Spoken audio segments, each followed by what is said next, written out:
There is nothing wrong working to earn a salary, but if salary alone is all you depend on, your possibility of becoming rich and wealthy is very slim. You need to eradicate entitlement mentality. Nobody owes you anything.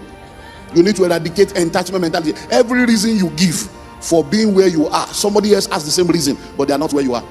You meet them in one point in their life and they tell you, oh, I'm into IT. And then 2 years later, when you meet them, so I'm into importation. 2 years later, when you meet them now, they say, I'm into crypto. 2 years later, I'm now a pastor. And you are wondering, what exactly do you do for a living? You have no excuse to be a failure. All this entitlement mentality, it's our breadwinner. Who told you not to start your own bakery?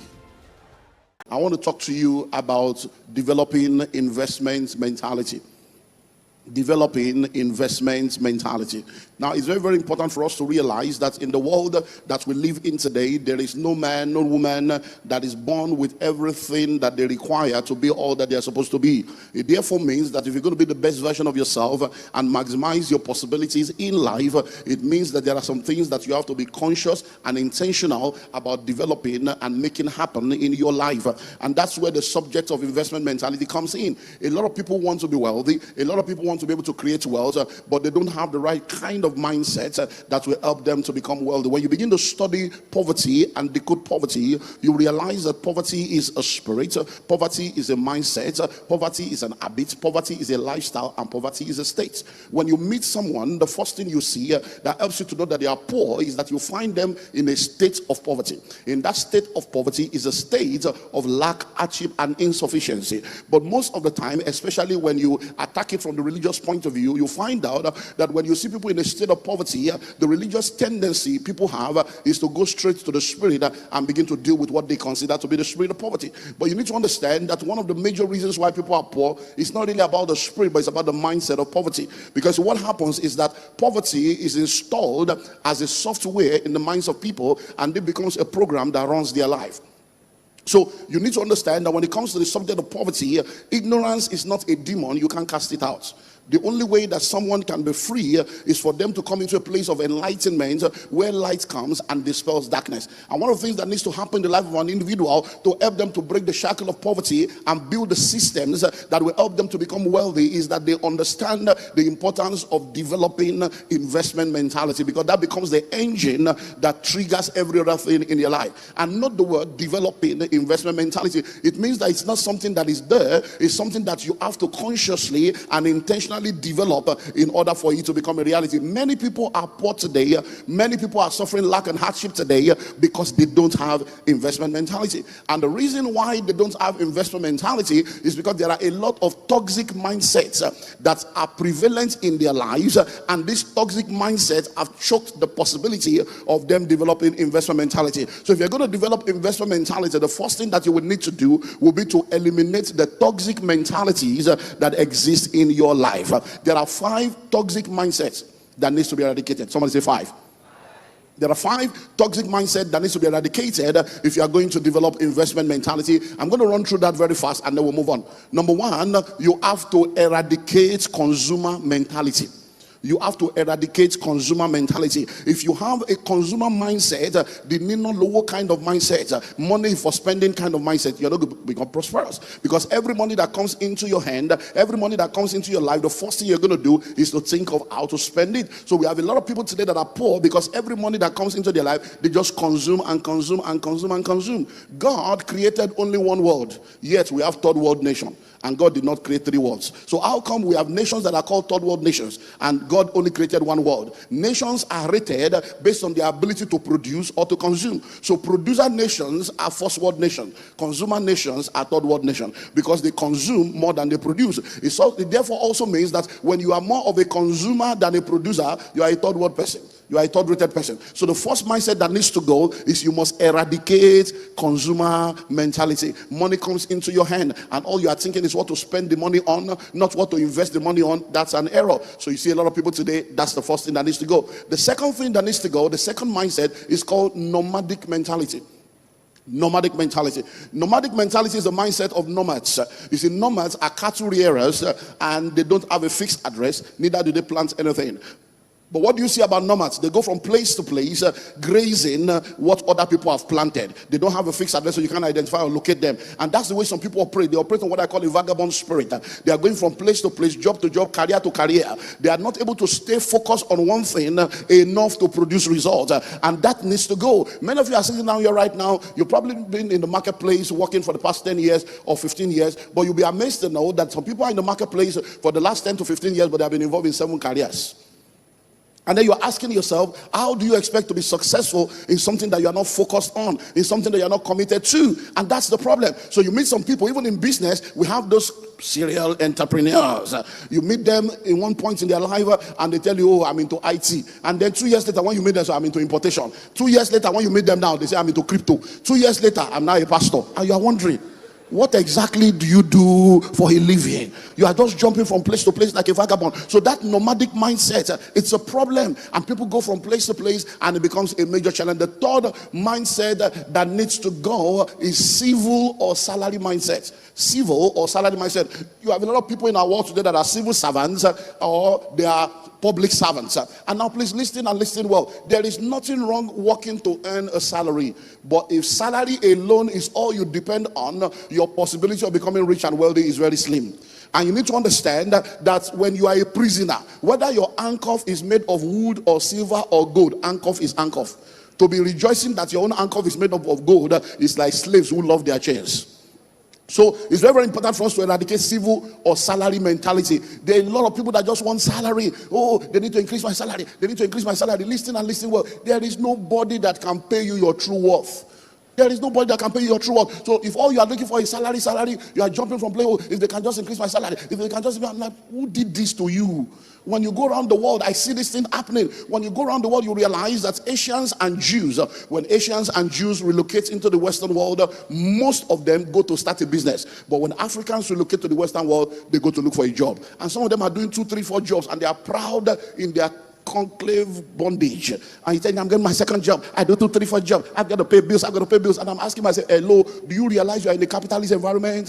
And capitalism is not built for salary earners, but it's built for entrepreneurs and investors. Do you know you are in a capitalist environment and salary and earned income is the lowest level of income that is highly taxed? And all this, your 2, 3, 4 job is actually moving you into a higher tax bracket. And there are many people like that today. Oh, salary, salary. And all they do is to continue to dangle the golden coin in front of you, and 20, 30 years after, you are still in the same bus stop. I just rushed out of a meeting. We're holding our annual conclave summit under the billionaires conclave right now, but I quickly rushed out to be here so that I can rush back. But yesterday, one of the things we did was to have an open house session, and we're talking about redefining education and a lot of stuff. And a young man stood up yesterday and he said his father worked in the Nigerian Navy for 32 years. And the father wanted every one of them to be in the Navy. But he made up his mind that he was not going to do that. Why? Because after 32 years in the Navy, the father was given $3,280,000 as his gratuity and retirement benefit. And he told himself, after 32 years, this is what you got. He said the first day he wrote a check of $10 million, he was crying because he was writing in one day what his father took 33 years to get. There is nothing wrong in earning a salary, but if you depend on salary alone, it's a problem. The fourth mindset that needs to be eradicated is materialism mindset.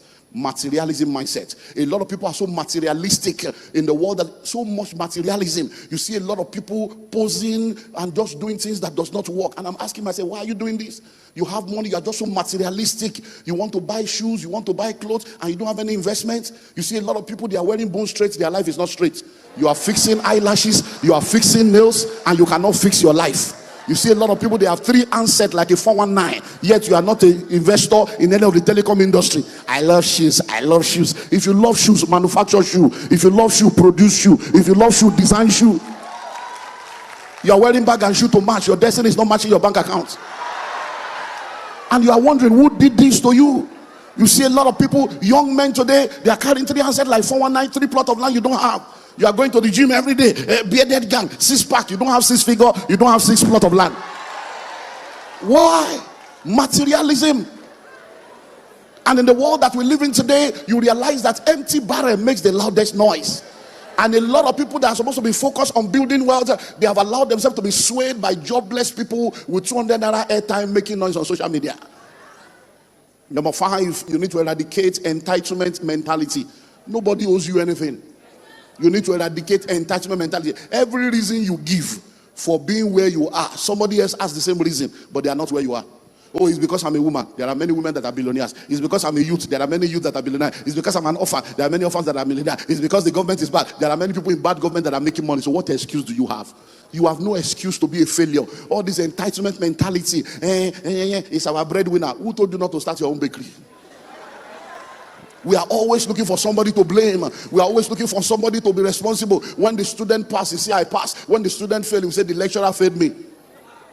So these are toxic mindsets that needs to go. But once this toxic mindset then goes, the next thing that then needs to happen is you now need to develop investment mentality. What is investment mentality? I give you 3 definitions. Number 1, investment mentality is a mindset that is concerned about the multiplication of all that you have. Investment mentality is a mindset that is concerned about the multiplication of all that you have. So when you have investment mentality and you have 100,000, you are thinking, what can I do to turn this 100,000 to 300,000? When you have $1 million, you are thinking, what can I do to turn this 1 million to 5 million? Why? Because the thought of the diligent tends only to plenteousness. Number 2, investment mentality is a mindset that is concerned about the acquisition of assets and not liabilities. A lot of us are poor because our lives are filled with liabilities instead of assets. Your bungalow is in your wardrobe. All the money you are supposed to have used to build houses, you have used it to buy clothes that you cannot wear. Listing and listing well. How many times have you bought clothes, bought shoes, thinking that people will be impressed and they are not even aware? And you are the one saying, yeah, you didn't say anything about my shoe. Say, you buy shoe. Listen to me, you are not a breaking news. People are busy with their life. Nobody is interested in what you are wasting your life on. So you need to acquire asset, not liability. What is an asset? An asset is anything that appreciates in value. What's an asset? An asset is anything that produces cash flow. What's a liability? A liability is anything that depreciates in value. What's a liability? A liability is anything that takes money out of your pocket. So sit down and do an inventory of your life. Is your life full of assets or liability? Number 3, what's investment mentality? Investment mentality is a mindset that is concerned about bringing you to a level in your life where you will no more work for money, but money will work for you. There is nothing wrong working for money. We all probably have to start out there, but you need to have an exit plan. You need to have a plan to tell yourself, by the time I'm 30, by the time I'm 40, by the time I'm this age, I need to exit this realm. So that instead of you working hard for money, money will be working hard for you. And that's the realm that you need to move into. So as we begin to move into the end of my discourse with you today, let's try to answer some questions. Question 1, do you have investment mentality? Do you have investment mentality? You need to ask yourself. Now let me help you get an answer to the question. What do you do with your money? Because everybody makes money. No matter how poor you think you are, everybody makes money. But there are only 3 things you can do with money. 3 things. Number 1, you can waste it. Number 2, you can spend it.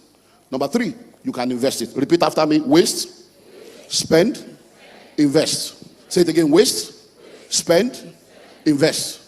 So if you don't know what you are doing with money, evaluate yourself based on these 3 levels. Foolish people waste money. Average people spend money. Wise people invest money. Repeat after me. Foolish people waste money. Average people spend money. Wise people invest money. So now let me ask your neighbor now, are you a fool? Or are you an average person? Or are you wise? So once you are a waster, every money that comes, you are wasting it. You are operating in foolishness. And that's what. Do you have investment mentality? Evaluate yourself. If nobody is telling you the truth, tell yourself the truth. Listen to me. When you become successful, everybody wants to investigate the source of your prosperity. Hey, what did you do to get money? What did she do to get money? But when you are poor, nobody investigates the source of your poverty. Nobody investigates the source of your poverty. That is your responsibility to ask yourself, why was my grandfather poor? Why was my father poor? Why are we poor in our family? You sit down, you ask yourself, your grandfather worked in Nigerian Railway, your father worked in Nigerian Airways, now you are in NIPOS. A generation of civil servants, and you now say, okay, this is the problem. Your grandfather was a tenant, your father is a tenant, you are a tenant. You say, okay, this is the problem. You need to do the investigation by yourself. As I close, second question. When you die, how will your death be announced? Because everybody will die. Even if you die at 95. Someone that died at the age of 96 a few years ago with 8 children. And two of the children happened to be within my network. And one of them called me and said, Papa, I lost my dad, and they have gathered the family together, and we need to put money together. And the one that they booked for me to pay is 600,000. And you know I don't have money. What can you do to help me? A 96-year-old man died, and the children have to be going into debt to bury a 96-year-old man. A man that spent almost a century on earth, nothing to share. They were sharing debts. How will your death be announced? There are 2 ways to announce death. Choose one. When you hear this announcement, with deep sorrow of heart, we announce the sudden demise. Every time you hear deep sorrow, a poor man has died. Every time you hear sudden demise, a poor man has died. Even if he died at 80, it's sudden. Because they are still waiting for him to blow. They are still waiting for him to blow. Now, by the time you hear he survived by children, when you go for that burial, you will see weeping and wailing and gnashing of teeth. You will see people crying. You will see the wife.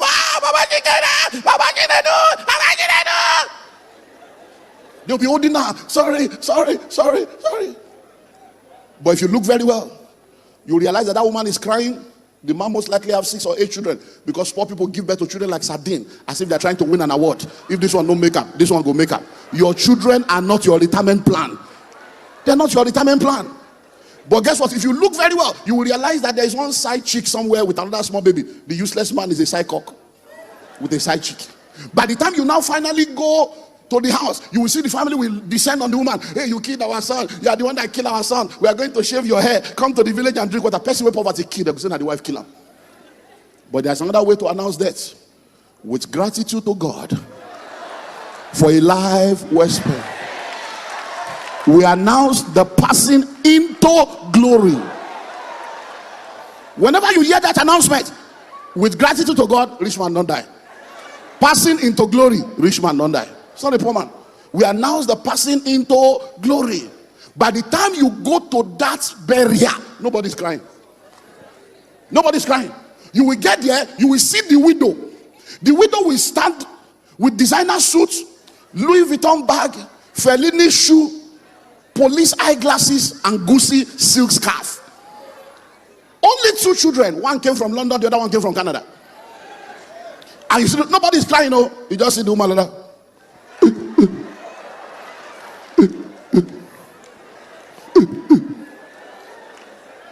Why must she cry? What are they crying for?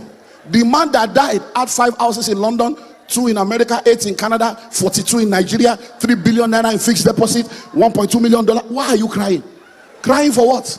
The man has died for them to enjoy. By the time the burial is done, when you go to the house to look for the woman, it's Megad you will meet. Madam, you don't go to Canada, you go rest. Madam, you don't go to Canada, you go rest.